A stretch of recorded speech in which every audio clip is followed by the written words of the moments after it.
Hi friends, मेरा नाम है डॉक्टर नीलेश यादव और आज हम ईसीजी के लेक्चर्स की शुरुआत करेंगे। हम देखेंगे कि ईसीजी में हमें क्या क्या चीज़ पता होना चाहिए एक ओपीडी या फिर आईपीडी बेसिस पे। तो स्टार्ट करते हैं। सबसे पहले ईसीजी का फुल फॉर्म देखेंगे। तो ईसीजी का फुल फॉर्म होता है इलेक्ट्रोकार्डियोग्राम। इलेक्ट्रोकार्डियोग्राम, तो इसके बारे में हम आगे सीखेंगे। तो क्या क्या पॉइंट हमें देखना है, सबसे पहले वो जान लेते हैं। तो सबसे पहला पॉइंट हम क्या देखेंगे? सबसे पहला हम देखेंगे डेफिनेशन। दूसरा पॉइंट देखेंगे यूजेस ऑफ ईसीजी। तीसरा देखेंगे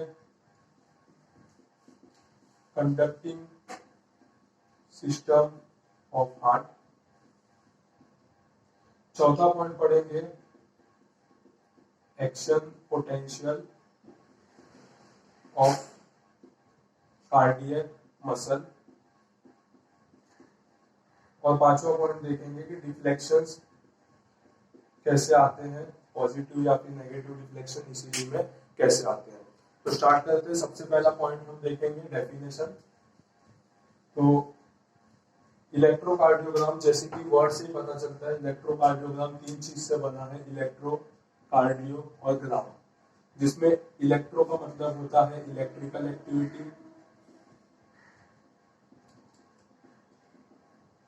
कार्डियो का मतलब होता है हार्ट, और ग्राम का मतलब होता है ग्राफिकल रिप्रेजेंटेशन। तो जब भी कोई भी इलेक्ट्रिकल एक्टिविटी हार्ट का ग्राफ पेपर पे रिप्रेजेंट किया जाता है तो हम उसे क्या कहेंगे? ईसीजी कहेंगे। ये इसका डेफिनेशन है। दूसरा चीज हमें देखना है कि इसका यूजेस क्या क्या है। तो जैसे कि अगर हम किसी आईपीडी या ओपीडी में बैठते हैं और हमारे पास कोई अगर पेशेंट आता है चेस्ट पेन का कंप्लेंट लेके, तो ये डिस्टिंग्विश करना बहुत जरूरी है कि वो पेन है वो कार्डियक की वजह से है, वो कोई गैस्ट्रिक पेन है, वो कोई मस्कुलर पेन है। तो कार्डियक पेन है कि नहीं, ये रूल आउट करने के लिए सबसे बेसिक जो चीज है वो है ईसीजी। तो ईसीजी में अगर कोई चेंजेस होता है तो हम उसे कह सकते हैं कि हाँ, इस पेशेंट का ट्रीटमेंट ओपीडी लेवल पे नहीं हो सकता, इसे आईपीडी लेवल में ही ट्रीट किया जाए। और अगर कोई चेंजेस नहीं मिलता है तो कुछ चांसेस ये होता है कि नहीं, ये पेशेंट को हम ओपीडी लेवल पे ट्रीट कर सकते हैं। तो पेशेंट ओपीडी लेवल पे ट्रीट किया जाए या आईपीडी लेवल पे ट्रीट किया जाए, इसका डिस्टिंग्विश करने के लिए भी हमें ईसीजी का काफी अच्छा यूज होता है। तीसरा चीज हमें क्या देखना है? तो तीसरा चीज हमें देखना है कि conducting system of heart. Electrocardiogram में जो सबसे बेसिक स्ट्रक्चर जो है वो है हार्ट, जिसके बारे में हम पढ़ते हैं। तो अब हम देखेंगे कंडक्टिंग सिस्टम। कंडक्टिंग सिस्टम, तो मैं एक हार्ट, ह्यूमन हार्ट बनाऊंगा जिसमें 4 चेम्बर्स है।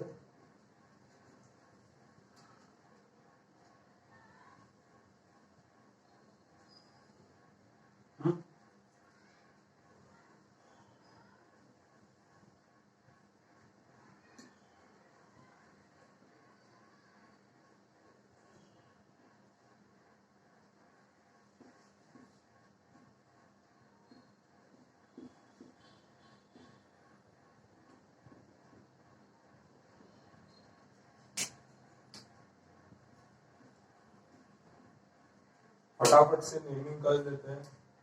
तो ये चेम्बर, इसे हम कहेंगे राइट एट्रियम। दूसरा चेम्बर लेफ्ट एट्रियम, ये side right ventricle, opposite side में लेफ्ट वेंट्रिकल। ये पार्ट है, इसे कहेंगे सुपीरियर वेना केवा, और जो नीचे वाला पार्ट है इसे कहेंगे इंफीरियर वेना केवा। ये कुछ जो स्ट्रक्चर है इसे हम कहेंगे एओर्टा, इस स्ट्रक्चर को कहेंगे पल्मोनरी आर्टरी। यहाँ पे कुछ वॉल्स प्रेजेंट होते हैं जिसे हम कहेंगे मिट्राल वॉल। ये साइड पे जो वॉल प्रेजेंट होते हैं इसे हम कहेंगे ट्राइस्पिड वॉल। यहाँ पे एक स्ट्रक्चर प्रेजेंट होता है सुपीरियर वेना केवा के पास, जिसमें हम कहते हैं pacemaker of the heart, या फिर कहते हैं ऐसे नोड जहां से इंपल्स स्टार्ट होता है। कुछ ये साइड पे एक स्ट्रक्चर प्रेजेंट होता है जिसे हम कहते हैं एबी नोड, जहां से आगे की तरफ इंपल्स को स्प्रेड किया जाता है वेंट्रिकल्स के पास। तो ये हो गया बेसिक स्ट्रक्चर। अभी इसमें देखेंगे कि सुपीरियर वेना केवा और इंफीरियर वेना केवा से पूरे बॉडी में से डीऑक्सीजनेटेड जो ब्लड है वो लाया जाता है कहाँ पे, राइट एट्रियम में।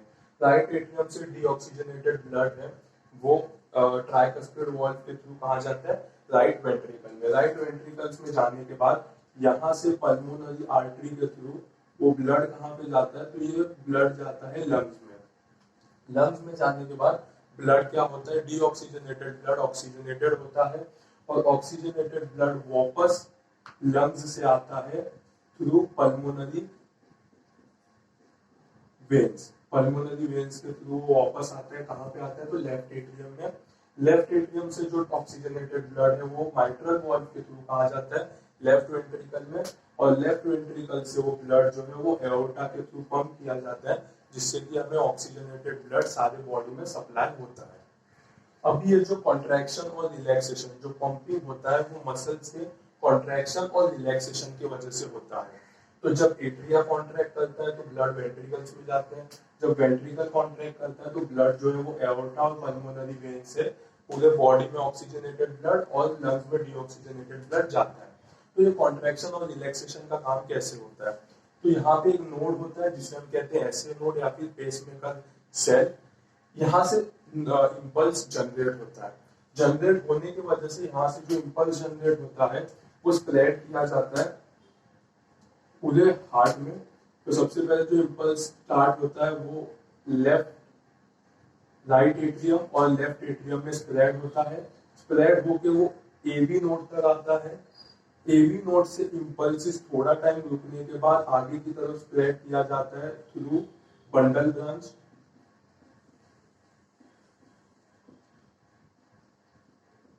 बंडल ब्रांच के थ्रू आगे की तरफ स्प्रेड किया जाता है। इंटरवेंट्रिकुलर सेप्टम में इसका दो पार्ट होता है, एक जिसे हम कहते हैं राइट बंडल ब्रांच और एक जिसे हम कहते हैं लेफ्ट बंडल ब्रांच।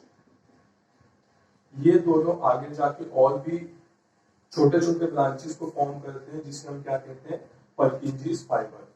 तो ये एक बेसिक नॉलेज है जो हम अक्सर हम पहले ही पढ़ चुके हैं, हमारी मेडिकल लाइफ में फर्स्ट ईयर में हम पढ़ते हैं। तो इस तरह से जो इंपल्सिस है वो एसए नोड से एबी नोड, एबी नोड से बंडल ब्रांच, बंडल ब्रांच से राइट और लेफ्ट बंडल ब्रांच में जाता है और पर्किंजी फाइबर्स में जाते हैं, जिसके वजह से कॉन्ट्रैक्शन और रिलैक्सेशन हार्ट का होता है, जिसकी वजह से जो ऑक्सीजनेटेड और डीऑक्सीजनेटेड ब्लड है वो सप्लाई किया जाता है बॉडी में। ये तो हो गया conducting system of the heart. अभी इसके बाद हमें देखना है कि एक्शन पोटेंशियल क्या होता है। तो एक्शन पोटेंशियल के बारे में पढ़ेंगे।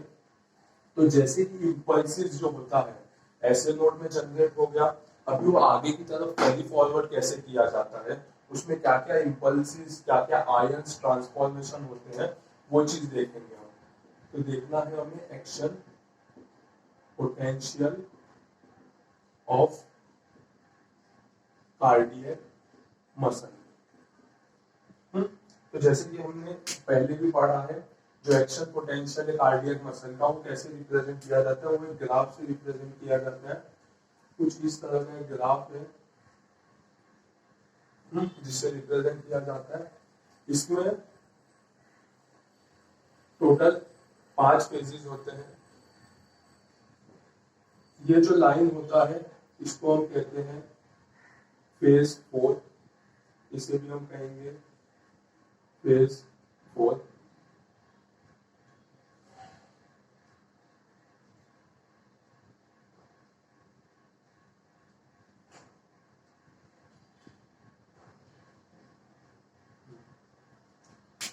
तो हम एक्शन पोटेंशियल का ग्राफ कुछ इस तरह से मिलता है हमें।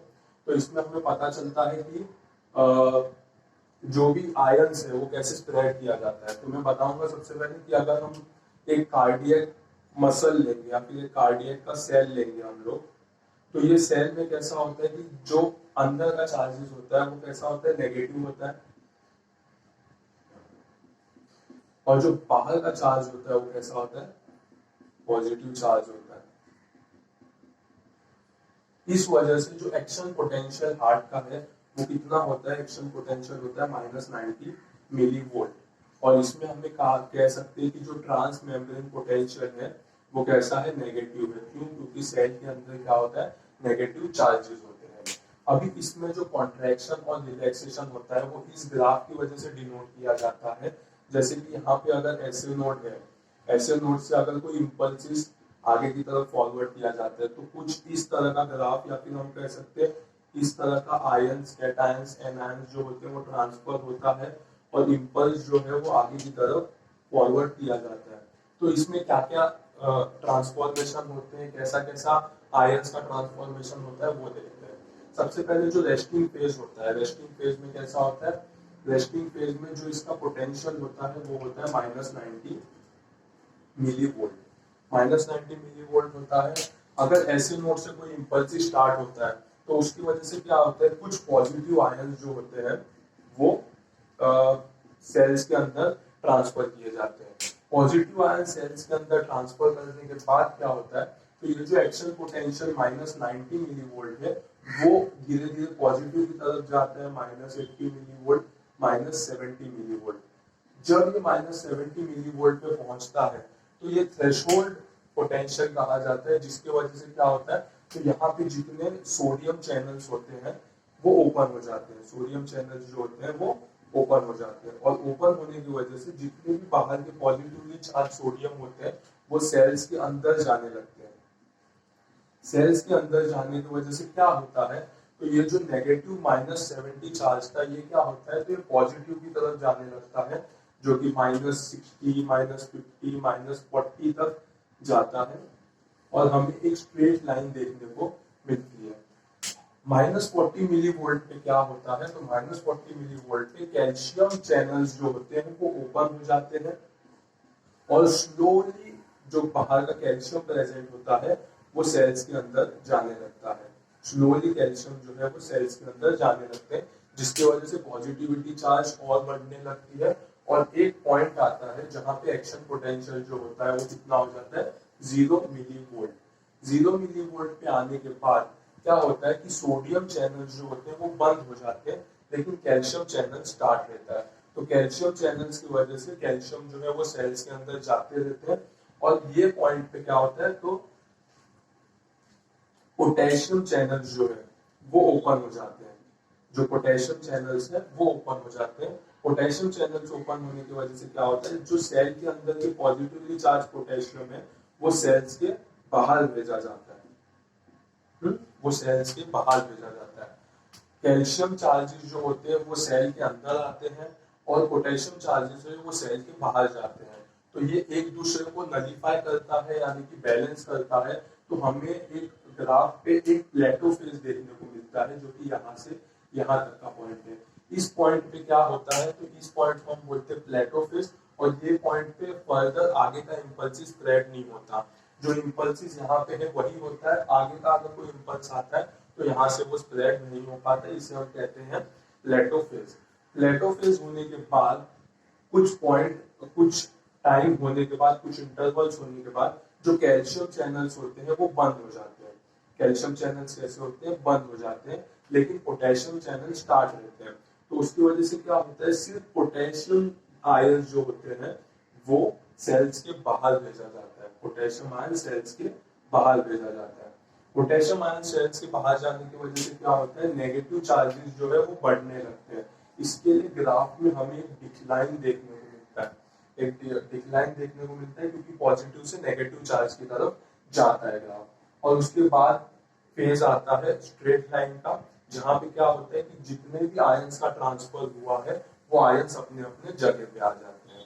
तो इस तरह का ग्राफ हमें देखने को मिलता है और इतने सारे आयन जो होते हैं वो इनफ्लक्स या इफ्लक्स होते हैं, जिसकी वजह से कॉन्ट्रैक्शन या फिर इम्पल्सिस जो है वो आगे की तरफ स्प्रेड होता है।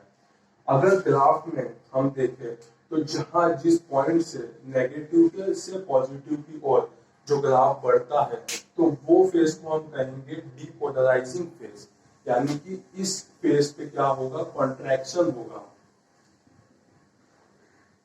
कॉन्ट्रैक्शन होगा मसल्स का, और जो फेज में पॉजिटिव से नेगेटिव की तरफ ग्राफ जाता है वो फेज में क्या होगा, रिलैक्सेशन होगा, यानी कि रिपोलराइजेशन होगा,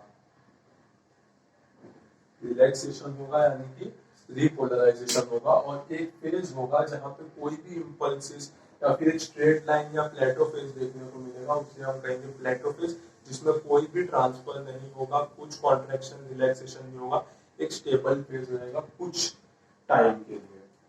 तो इसके लिए ये चीज हमें पढ़ना काफी ज्यादा जरूरी है कि कौन सा आयंस कब ट्रांसफर होता है, और इसका यूजेज आगे हम अरिथमियाज में और ऐसी सब चीजों में डिजीज में देख सकते हैं कि कौन सा आयंस कितनी अमाउंट में स्प्रेड होता है, इसका जो एक्शन पोटेंशियल है वो थ्रेशोल्ड पोटेंशियल तक जाता है तो अरिथमियाज आते हैं कि टैकीकार्डिया आता है, ये सब भी देखने को हमें मिलता है।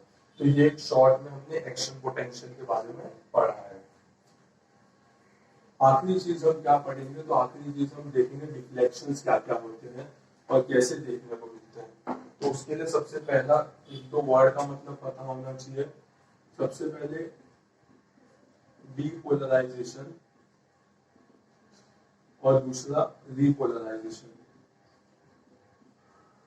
डीपोलराइजेशन का मतलब क्या होता है, कॉन्ट्रैक्शन ऑफ कार्डियक मसल, और रिपोलराइजेशन का मतलब होता है रिलैक्सेशन ऑफ कार्डियक मसल। ये चीज हमें पता होना जरूरी है। तो अब हम क्या देखेंगे, डिफ्लेक्शंस कैसे आते हैं।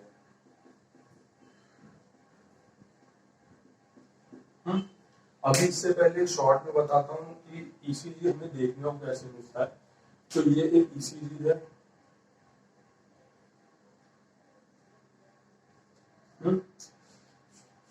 ये जो लाइन यहाँ पे फॉर्म होता है इसे हम कहते हैं आइसोइलेक्ट्रिक लाइन। अगर आइसोइलेक्ट्रिक लाइन के ऊपर वेव फॉर्मेशन होता है तो इसे हम क्या कहेंगे, पॉजिटिव डिफ्लेक्शन। और अगर इसके नीचे जो फॉर्म होता है उसे हम क्या कहेंगे, नेगेटिव डिफ्लेक्शन। तो जैसे कि ये टी वेव है, ये क्यू आर एस कॉम्प्लेक्स है और ये टी वेव है। तो इस तरह से पॉजिटिव और नेगेटिव डिफ्लेक्शंस हमें देखने को मिलता है। तो डिफ्लेक्शंस में दो होते, तो पॉजिटिव डीपोलराइजिंग वेव में कैसा डिफ्लेक्शन मिलता है और रिपोलराइजिंग वेव में कैसा मिलता है वो देखेंगे। तो डिफ्लेक्शन सबसे पहले डीपोलराइजिंग वेव में, डीपोलराइजिंग वेव में और रिपोलराइजिंग वेव में कैसे देखने को मिलता है। डीपोलराइजिंग वेव मतलब कॉन्ट्रैक्टिंग सेल्स में कैसे देखने को मिलेगा डिफ्लेक्शंस, और रिपोलराइजिंग रिलैक्सेशन फेज में कैसे इंपल्सेस या फिर हम कह सकते हैं डिफ्लेक्शंस देखने को मिलते हैं। तो अगर एक कार्डियक सेल्स को लेंगे हम और उसकी दोनों साइड पे अगर इलेक्ट्रोड लगा देंगे, अगर इंपल्सिस नेगेटिव इलेक्ट्रोड से पॉजिटिव इलेक्ट्रोड की तरफ जाएगा, हाँ, अगर नेगेटिव से पॉजिटिव की तरफ इंपल्सिस जाएगा इन डीपोलराइजिंग वेव, तो पॉजिटिव डिफ्लेक्शन देखने को मिलेगा।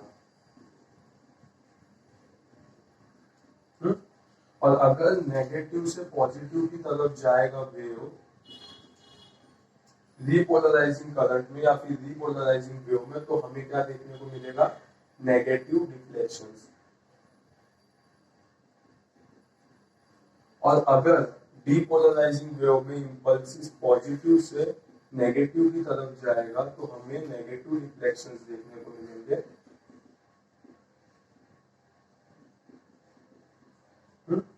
और अगर वही चीज पॉजिटिव से नेगेटिव की तरफ इंपल्सिस जाएगा डीपोलराइजिंग वेव में, तो हमें क्या देखने को मिलेगा, पॉजिटिव डिफ्लेक्शंस।